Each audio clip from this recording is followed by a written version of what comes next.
Good morning. I hope you're having a great day and a great morning, and I hope that this doesn't shut down as soon as I get started. We've been having some technical issues, and I hope we have them solved. We'll see. I may have to try some other stuff. Anyway, hope you had a good weekend too. I hope you're having a great morning so far. Okay, so far we're streaming good. I called this in a spot or in the spot. The spot. I called it the spot because I'm in a spot. Have you ever been in a spot? Sometimes we call it like between a rock and a hard place, where it's just kind of you're just in a rough place. It just seems like, sometimes it seems like we just go along and everything's great and everything's working good and things are working out and maybe our job's okay, at least okay, right? And some things. And then all of a sudden we find ourselves in a spot where it seems like this is not the truth, but it feels like everything is broken, right?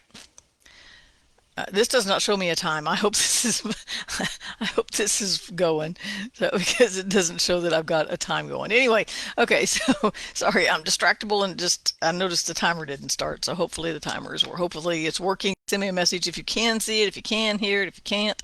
Or I guess if you can't, you can't, right? Oh well, it's in a spot, right? Find ourselves in a spot. Well, right now I found myself this weekend in a spot. Chris has just been sick, just some stuff like just life. It's just life going on. But it can be really frustrating when life goes on sometimes, right? And so this morning, as I was thinking and praying and meditating and drinking my coffee, of course, then I thought, I thought of this scripture. The scripture came back because I found this scripture many, many years ago, way back when I lived in Louisiana, and that's been a long time ago now. And I'm actually reading it out of the complete Jewish Bible, and it's translated by Messianic Jews that believe that believe that Jesus is the Messiah. And so what I like about it is it keeps the Jewishness, if that's the right term. I hope that's not something racist or whatever. Anyway, you'll just have to get over it if it is. Anyway, but it keeps the Jewish names, the Hebrew names, things like that. And so I really like this translation. It just has a little different flair to it. So I found this verse in this translation when I first discovered this translation, and I was reading it through. And so this morning as I was praying, I was going, God, what do I do about this? What do I do about that? And man, this seems like it's a mess. I seem like I'm a mess. And in the middle of it all, I thought of this scripture, and it's a scripture and it's out of Psalm 77, and the complete Jewish Bible says it this way, and the verses are different, so I don't know. So it just says, um, it says, I'm too troubled to speak. I think about the days of old.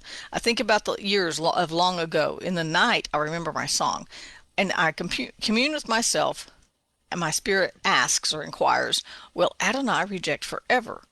Will he never show his favor again? Now, look, we know, our hearts know the truth.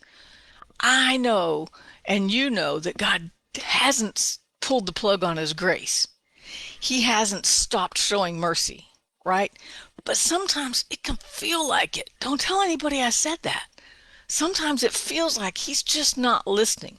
My prayers are hitting the ceiling and bouncing back down, or I'm just not getting the answers I wanted, or I'm not getting any answers at all, right? And so it feels that way, even though in our heart, I know God's still out there. Right? In our hearts, we know he's there. We know he hears us, but it doesn't feel like he's hearing us. And even if it feels like, if we can convince ourselves through faith that he does hear us, it doesn't feel like our prayers are going anywhere. He's not listening. Have you ever talked to somebody that was doing something else? This world of cell phones has made that more rampant, right? You're talking to someone and they're on their phone, and you're thinking you're not even listening. Well, God's not up there on his phone. Waiting for you to shut up so he can finish his game or send that text, right? You talk, but he's sometimes it feels that way, right? And I don't know what the psalmist was feeling here.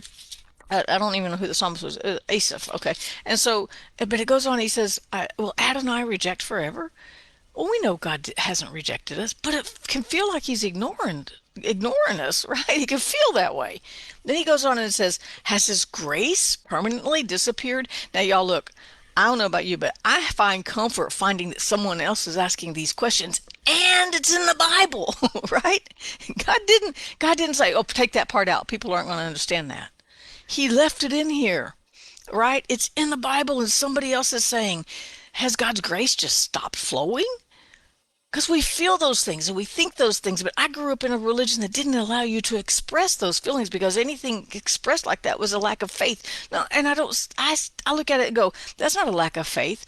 I think it's two things. One is it's a expression of desperation, which we often happens, and secondly, it actually shows faith because I'm still looking for it. It feels like God pulled his plug on his grace. It has permanently disappeared, but in my heart, I know it's still out there and I'm grasping for it. That's true faith, you guys.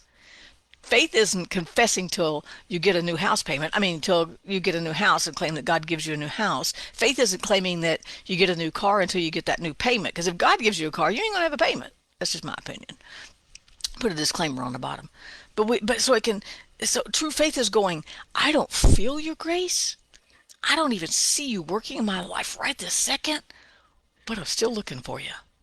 I'm still looking for that grace. I'm still looking for it. He goes on and says, is his word to all generations done away? Has God forgotten to be compassionate? I find so much comfort knowing that somebody else was asking these questions before me. Because I'm still asking, is he forgetting to work on my behalf? Is he forgetting that I need him? Right? Because I have those questions and I ask them, but in my early years I was condemned for asking them. Then I found them in the Bible and I'm like, hey, somebody else asked them before me. We're all cool, right? Then he says, has he in his anger withheld his mercy? Then I said, this is my weakness, supposing that the Most High's right hand could change. That's my weakness. Now, weakness isn't all bad because when God told Paul, my grace is sufficient for you, he also said this, my strength is made perfect or mature in your weakness. So when I'm weak, I'm really the strongest because when I'm weak, I have to rely on him. When I'm weak and I know I'm weak, I know that I need his mercy more than ever. And that's what makes it frustrating when I don't feel like I'm able to tap into it. Right? But then listen to this. So here's what Asaph was saying. He's like, that was my weakness to think that God could change, to think that his grace would run out, to think that his peace expired last night at midnight. Well, maybe a little bit earlier than that. I needed it earlier than that. And I still need it, right? And so here's what Asaph did. So, since I know God's hand can't change, I'm in a spot, but I know God's hand can't change, won't change. His mercy won't unplug. His grace won't run away from me. It'll run to me. I will remind myself of Yah's doings, of God's doings. I will remember your wonders of old, and I will meditate on your work and think about what you have done. I love this passage, and that's just part of this Psalm 77, because he says, I'm in a tight spot. I don't think you're even looking at me, God. I don't think you're feeling me. I don't think you're getting me. I think maybe you've unplugged everything, but then this is my weakness. Not thinking, or my weakness is thinking those things have been done away with.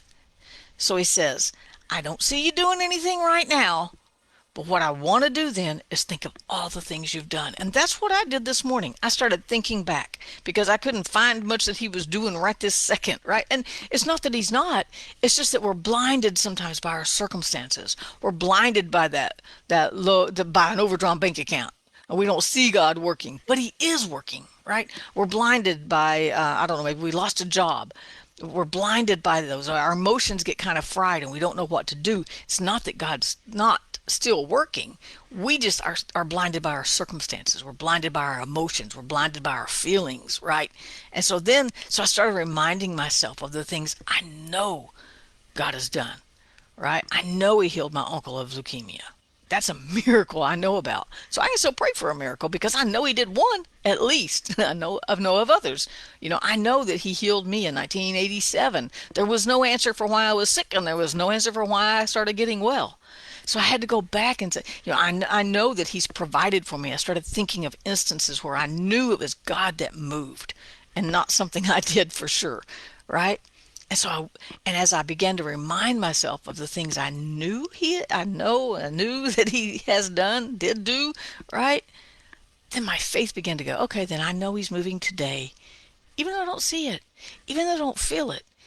I know his peace is still there, even if I haven't figured out how to let it rain yet. I know his grace is going to carry me through today. His grace is still good today. His mercy is still good today, whether I feel it or not, whether I'm in that spot or not. Nothing in my circumstances changes one attribute of God. Nothing in my circumstances or in my life or in this world diminishes the power of God, or he wouldn't be God, right? And so I can remind myself of everything he's done. I can even go back and think about Joseph and how he was in that prison cell and the emotions he must have felt during those years. We read it in minutes, but he spent years in that prison cell for something he didn't do. But it didn't diminish the power of God, and God still brought his promises into fruition, right? Even Joseph, even Gideon, not Gideon, Samson. Well, Gideon too. Even Samson. Samson messed up, and God still fulfilled his promise to him. Samson literally gave it all away to Delilah for to a trick. He gave it all for a trick, right? And yet it didn't change. God didn't go, oh well, now I don't know what I'm going to do. Samson just messed up. No, God still did what he promised. Samson just had a lot of pain in between, right?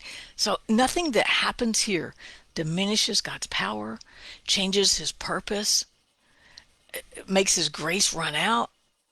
He's abundant in peace, in mercy, in grace, in love, in compassion toward us, even me.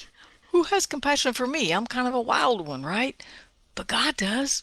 And nothing I do, as dumb of the things I can do, as silly as I can be, as mad as I can get at him sometimes, he doesn't pull the plug on that. He still has compassion for me.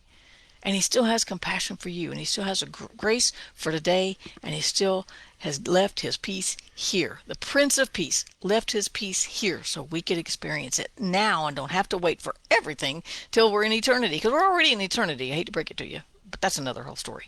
Anyway, so know that he's working on your behalf no matter what you see or feel. And if you can't see him doing anything right now, think back and encourage yourself with some of the things you know he's done in the past. And then you'll be able to just go, oh, this is all cool. He's got it. He's got me. I can peace out. Peace out. Have a great day. I'll see you tomorrow.